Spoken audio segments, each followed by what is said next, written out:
Welcome back to Kikao. If this is your first time here, welcome. Kikao is a Swahili word that means a session, a sit down, a gathering. And that's what this podcast is about. It is your seat at the table for conversations about resilience, reinvention, and building a better life.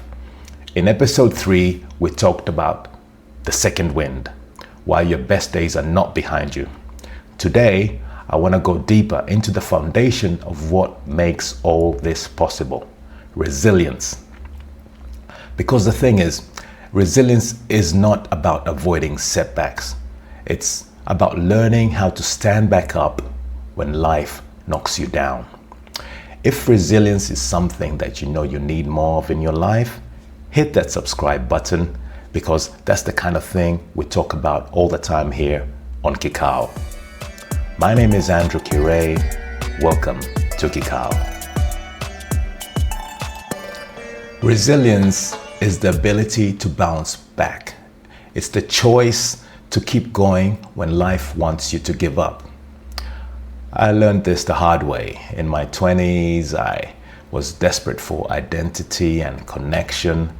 I settled for an entry-level IT job, and even though I knew I was capable of so much more, fear of change kept me stuck. Maybe you've been in that kind of job yourself, or where you know you're capable of more, but the fear of change keeps you from moving. That was me in my 20s. On top of that, I had responsibilities of supporting a young family. So I worked in IT support during the day and did other jobs in the evening, such as pizza delivery. That was something I did. Tell you what, it was not glamorous. Everything came to a breaking point when my relationship fell apart. I still remember sitting alone in my empty home, thinking not only had I lost my family, I'd lost my identity. You know, the father, the provider. Who was I now, really? That was the moment where resilience stopped being an idea and it became something I had to live. Because when you're left with nothing, you're faced with a choice, really. You either stay broken or you rebuild. If you ever felt like that, stuck in a job or in a moment where you know you're capable of much more, but you just cannot see the way forward, hit that like button, smash it. It helps this message get to more people who might need to hear it today. So from that point, I had to rebuild. I cut ties with relationships that were not serving me well, serving my growth. I went on an inward journey of self-discovery. I built new skills and started investing in personal development. And here's what I realized. Resilience isn't one big comeback moment. It's a series of small daily choices to keep moving forward. Back then, resilience sometimes meant just getting through another long day. No one was handing out, awards for closing the most number of IT tickets or delivering pizzas faster than the other guy. The only recognition I really got was speeding fines from police. They were like, "Here you go, son. Keep up the good work." Those speeding fines, man, they really hurt. When you're younger, though, resilience feels harder because you don't have much experience to fall back on. Failing a class or an exam, losing a job, if you're working part-time, or as in school or after school, or going through your first breakup, it feels like the end of the world. Even small things like dropping your phone and cracking your screen, it's a big disaster. For parents, resilience might look like trying to function after 3 or 4 sleepless nights in a row. For those later in life, it may mean adjusting when health issues slow you down, or when the kids leave home and the silence in the house is deafening. The details are different, but the principle is the same. Resilience is about refusing to stay down when life knocks you over. So how do you actually build resilience? Here's 5 things that have worked for me. Number 1, reframe setbacks. Don't see them as the end of the road, but just a turning point. My relationship collapsed and that could have broken me, but instead it forced me into growth. At the time I thought, this does not feel like growth. This feels horrible. I felt like a failure. It felt like failure, and basically the kind of failure you do not post about on Instagram. Number 2, focus on what you can control. You can't control everything, but you can control your choices. I couldn't transform my life overnight. It took years, but I could read, I could build skills, I could train. I did all that. And some days the forward steps were barely noticeable, but it was still movement. Resilience doesn't need fireworks. It just needs consistency. Number 3, cut out what does not serve you. Sometimes resilience is about subtraction. I held on to certain people and habits far longer than I should have. And all this did was just keep me stuck. Letting go was uncomfortable, yep, but it freed me up, it freed space that I needed for growth.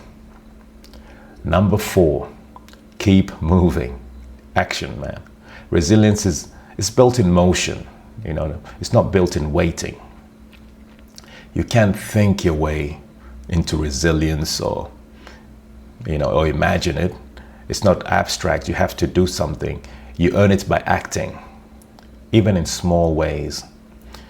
Some mornings, resilience was just me dragging myself out of bed when staying under the blankets just felt so much easier. Number 5, look inwards. This is the part really that I feel many people miss. Resilience isn't just about pushing through, it's also pausing to ask yourself hard questions, man. Like, who am I really? What do I want? What do I want? Not what I think other people want of me or what other people think I should want. What do I really want? When I hit rock bottom, those questions, man, they were uncomfortable. But they gave me direction, because you can't keep bouncing back when you don't know what you're building towards. And here's the part that I didn't fully understand back then. Resilience isn't about just you. The work you do for yourself ripples out to people around you. When my relationship broke down, it also meant being away from my son.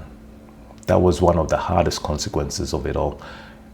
It wasn't until years later, after I'd done that personal work and really looked inwards and did all that work, that we reconnected.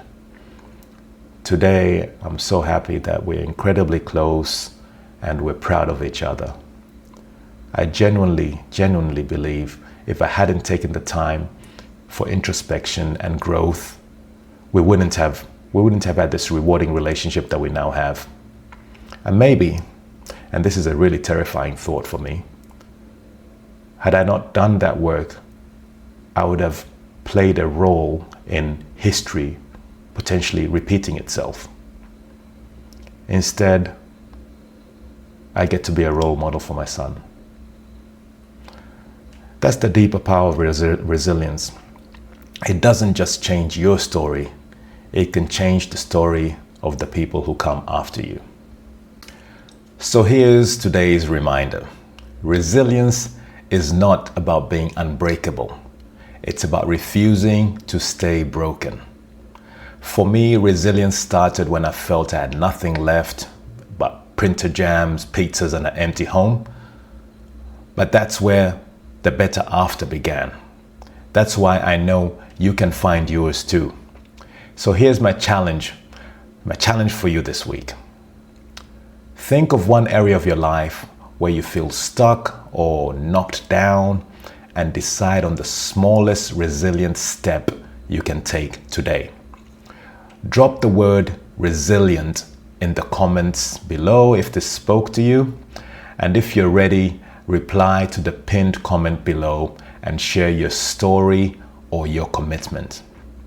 And before I wrap up, thank you for choosing to spend this time with me. Out of all the things you could be listening to and watching, the fact that you're here means a lot. And I don't take that for granted. Finally, don't stop there. Go watch episode 3, The Big Lie, and it ties directly into what we've talked about today. I'm Kirei, and see you at the next Kikao.